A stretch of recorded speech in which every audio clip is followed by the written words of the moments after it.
Okay, so in today's lesson, we are looking at annuities, okay, and determining future value.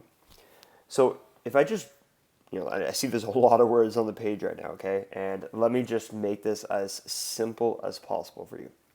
So in real world context, when we invest something, rarely do we just take one big lump sum of money, put it in like the stock market or something, and then just let it be and never add to it ever. No, that doesn't happen in the real world. Because in the real world, what happens is you have a job, right? And you're going to be making money on a regular basis, right? So there's going to be constant like inputs into the stock market. So like let's say you just have a graph, right? Like just if you just graphed, I don't know what that was, but there we go. If this is like time, right? Let's say you have like $100 in your account, right? Okay, cool. And then you get paid and you put some in the money. Well, you're gonna get paid and you're gonna put some in. And now you're at like 150, right? And then that's growing. And then like as time goes on, you're just constantly putting money into the stock market, right? Like it's not like you just like you you don't just put one amount in and then just let it grow from there for the rest of the time. That just doesn't happen. So whenever you read a problem and it says you are depositing money or withdrawing money at regular intervals, okay, so like like here visually you can see this would be like an interval, right? Like when it just jumps up in amount because you deposited your paycheck into your account or something. When something happens on regular intervals, we call that like an annuity, okay? And and in general, like we're going to be dealing with simple annuities, and that just talks about like how compounding is impacted when you deposit money. But don't worry so much about that, okay? So just the main takeaway from this is how can you identify a problem that is an annuity problem versus some of the things we saw previously, like where it was just compounding and simple interest, okay? So if I just read this first problem, and I'll help you understand why you read it as an annuity. When Jessica turned 13 years old, her grandma gave her $500. Jessica deposited the money into a savings account that paid 4%, I guess, per A. So that per A right there just means annually, compounded annually. Since then, Jessica's grandmother has made automatic deposits of $500 into Jessica's account on her birthday each year. All right. So this made automatic deposits each year, right? So that means every year that ticks by, you can just have this jump of $500. So the amount of compounding that is being impacted as every year goes by, it changes because the amount that's in the bank account changes every single time, okay? So when you ever see automatic deposit or just like withdrawing at regular intervals, so regular interval,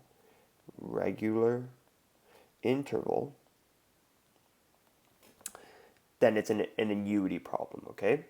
And then there's two types of annuity. It's like when you're calculating future value or present value. So in this case, how much will she have in a future date because she's currently 13? And we're asking when is it going to be when it's 18? This is a future value problem, okay? So the formula that we will be using is this right here. So we will be using A, and it's the same variables we looked at before. So A is your future amount, right? Like it is the future value. R is your regular deposit. So this is a new variable, right? Like this is the variable that we have not looked at yet. Okay, so this is like in this case, in this scenario right here, it is the $500. Your R is $500. It's the amount that's being constantly added to the account. Okay. Otherwise, everything is the same. It's the exact same formula that we looked at before, where it was 1 plus your I, and that I needs to be adjusted for the compounding effect, and so does the n, the exponent. That needs to be adjusted as well for your compounding effect. Take away 1, and then that all of that is being divided by I. Okay, so again, you will be given this formula. I 100% do not expect you to memorize this formula. You are given to it. I just want you to know when you use a formula, because when we look at this as a test, you have to know, do I look at this like compounding? Is it simple interest? Or is this an annuity problem? Okay? So because you have this regular deposit of $500, this right here, that's how you know it's an annuity problem. All right. So we are looking for A. A is the thing. It is the future amount, right? We already said R, your variable R, is $500, okay? That's how much your regular deposits are. Your interest rate, well, it told you right here, the interest rate is 4.5% compounded annually, okay? So the compounding period per year is 1. So this would be 0.045, wait, that's 4.5%, right? And that'd be divided by 1, number of compounds. So in this case, it doesn't change. It's still just 0.045. Okay, and n is the same thing. N is your time multiplied by your number of compounds, right? So we have one compound, period. So just it's going to be 1. But what is t? So in this case, how long are we looking at this situation? Well, we want to know how much she has when she's 18 years old, and she's currently 13 years old. Okay, so then how long is that? Well, that is 5 years. So n would be 5 multiplied by 1, or just 5. So now we're just plugging it into our formula, and maybe I'll just move this over a bit, just to give us more room. So we have R, which is $500. That is your regular deposit. That is being multiplied. Okay, so that's what that square bracket means right there. That's a multiplication. Inside that square bracket, you have your first bracket, which is 1 plus your interval, your I, your interest rate, 0.45, being put to the power of 5, because that's what n is.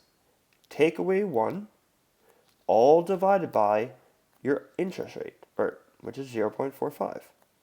Okay. So let's do it in steps, so you see where it's going. First, you need to evaluate everything on the inside of the bracket here, okay? So do all that first. So you would have 500 being multiplied, and then what does that simplify inside the brackets? So 1.045 to the power of 5. Take away 1. So inside the brackets, you would have 0.24618. Let's just go that. That's good enough, okay? And then that is being divided by 0.045. So now take 500 and multiply. This means multiply, right? So times by 500. And then you divide that by what's on the bottom. So 0.045. And you get a value. And again, what does A represent? That is your future value. So in the future, after making regular deposits of 500 per year, you would have $2,735 and 54 cents. Oh, sorry, 35 and 35 cents. 35 cents. So there you go. So how much will she have at 18? Well, that is her future value. That is how much she will have in her account. That accounts for the fact that you're making $500 deposits, plus the fact that you are putting it in the market. It is growing. It has growing at an interest rate. Okay. Example 2. J deposits 500 every 3 months. Okay, so here you go. Deposits every 3 months. There is an interval in which you are injecting money into the problem. So you know it's an annuity problem, okay? So J deposits 1,500 every 3 months. So in this case, our R value is just the regular deposits. So that is the $1,500 every 3 months. Okay, so let's talk about how we account for this in a second. For 2 years. Into a savings account that earns 10% compounded quarterly, how much money will we have accounted, or will he have accumulated at the end of 2 years? All right, so let's pull up some information that is more maybe easier. So end of 2 years, that means the time frame that we are looking at is 2. So 2 years has gone by. So every 3 months. Now, what does that mean? And why do I talk about compounded quarterly? Well, this is where I was saying that your simple annuity, okay? So your compounding and your interest rates and your need to align in a sense. So the fact that the 10%, the interest rate here, is telling you it's compounding quarterly, that means you have 4 compounds. Well, look, J deposits 1,500 every 3 months. Well, every 3 months means that this is going to happen 4 times per year, right? And the main takeaway is like, look, it happens 4 times per year. Compounds happen 4 times per year. That's what the simple annuity represents, okay? So just understand that the amount of compounding will have to correspond with when the deposits are happening. So otherwise, other than that, the problem is identical to what you just did in the previous problem, okay? So how much money will he have accumulated? So again, that's like future value. That's looking for A. So you set up your problem. A is equal to R multiplied by your 1 plus your interest rate. So we'll have to calculate our interest rate to the power of n minus 1, all divided by the interest rate. So let's figure out let's just state our variables. So we have R being 1,500. We have our interest rate. It was given to us to be 10%. So 10% in decimal is 0.1. Okay, so that's 10%. And you need to divide that by your compounding. How many compounds happen per year?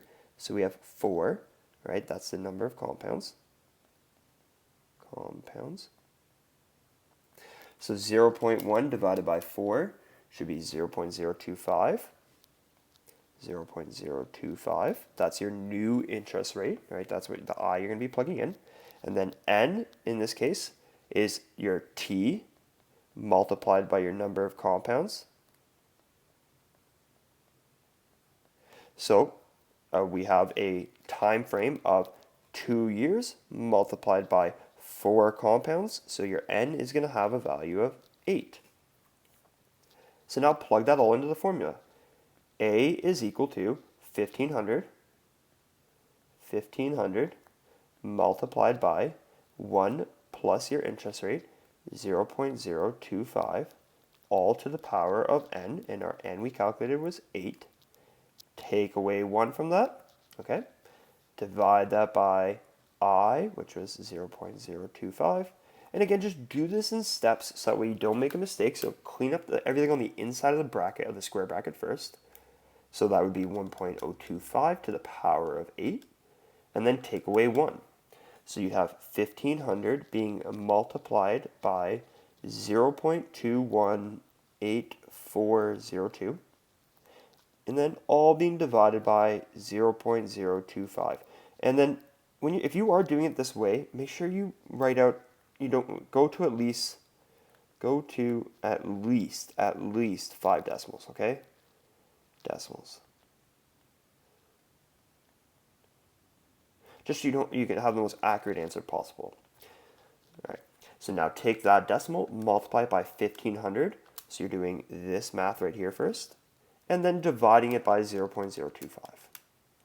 And in the end, you are going to get $13,104.17. So how much money will Jay have accumulated? Well, $13,104.17. That's going to be the final amount. All right, the last example. An investor wants to retire in 25 years with $1 million in savings. Her current investments are earning 12% 12% per annual compounded annually. What regular annual deposit must she make to have the required amount at retirement? So what regular annual deposit? So what do you think we're looking for here? Right, regular deposit. That is your R value. We are looking for R in this case, all right? So we do know it's an annuity because there's regular deposits happening. Sorry. An investor wants to retire in 25 years. So this 25 years right here. Well, that is your T. Your T is the time frame, so T is 25. With an annual savings of $1 million, that's the amount that you want to have in the future, okay? So you want to see your account read $1 million. Her current investments earn 12% compounded annually, okay? So there, that is going to be the I value. And we have everything that we need to know to be able to calculate this, okay? So the compounding period, compounding annually, we have one compound per year. Right? Because it doesn't say compounding bi-weekly or anything like that, it just says compounded annually. So we are looking for R. We have an A value of $1 million. So your thing that you're going to be putting on the left side equal sign is $1 million. Right? Your interest rate, well, the interest rate is 12%. Right? It's a pretty good interest rate, 12%. And that would be divided by your number of compounds. So 1 in this case, so it's still just equal to 12, or 0.12, sorry. And then your N is the number, is like the exponent you're putting up top. So in that case, again, it's your T multiplied by your number of compounds. Right? So number of compounds per year. So I should say per year. And so in this case, it's your T is, well, how many years is going by? 25 times 1, which is just still 25. So set up your formula. A is equal to R multiplied by, actually I'm going to give myself more room because I know that I'm going to have to rearrange this. I'll do it up here. A is R multiplied by 1 plus I to the N minus 1 all over I. Okay, so I am looking for this right here. That's the value I'm looking for. So you will be given this equation, but you won't be given in terms of R. So you have to know how to rearrange this, right? So first thing, in order to rearrange for the R's, I'm going to get rid of this I on the bottom here, right? So I will multiply both sides by I. So I would get A times I is now equal to, because these will cancel, R, and then 1 plus I to the N minus 1. And now, essentially, I'm just dividing everything that's in that square bracket on both sides. So I will be dividing by 1 plus I to the N minus 1, right? And I'll do that on this side as well. I would have to divide A times I by 1 plus I to the N minus 1. So this square bracket, this one will cancel, and you'll just have R on your right-hand side there, which is what we're looking for. So R will be equal to the annuity multiplied by the interest rate, all divided by what was in the brackets there. 1 plus your interest rate, N minus 1. So now let's fill in all of our blanks. The future value, the A was $1 million, so it's 1 million. And that would be multiplied by the interest rate, which was 0.12. That's the I value. And then on the denominator, you'll have in your brackets 1 plus your interest rate, 1, 2, to the power of N, which was 25, and then minus 1. That will be equal to your R value. So let's just do this in steps, okay? So it's very easy to make a mistake on your calculator. So do 1 million, 1, 2, 6 times by 0.12, let's say 1, 2. So up top, you'll have 120,000. And then on the bottom, after we clean up that square bracket, we will get 1.12 to the power of 25. Take away 1, that gives us 16. 1, 2, 3, 4, 5. So actually, 4, 5. There we go. That's good enough. Oh, 5. No, 6. There we go. And that equals R. So now just go 120, 1, 2, 3, divided by that number you just got there. So I get a R value, a R of $7,499.97. So what regular annual deposit must she make All right, well, the regular annual deposit needs to be $7,500 in order to have pretty much to have $1 million in your account 25 years later. Okay, so pretty much just make sure you understand the formula, where the variables are coming from, you read the question, okay? Otherwise, calculating I, calculating N is very much identical to what you just did in the previous lessons as well. So there's our homework. Bye for now.